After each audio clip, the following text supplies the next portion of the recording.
In this video, I want to talk about how you can get level 2 options trading inside of Webull.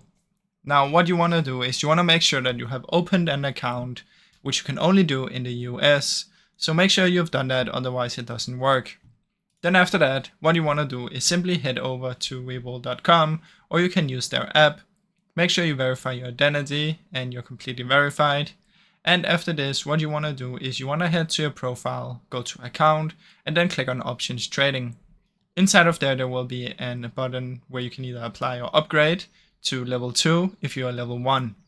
Then what you need to do is you need to answer some questions, and then they'll see if you are available to get upgraded.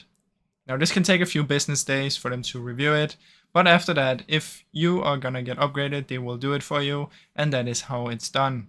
Now I really hope you enjoyed this short video. If you did, please leave a like and subscribe, as it helps me out a ton. Thank you so much for watching.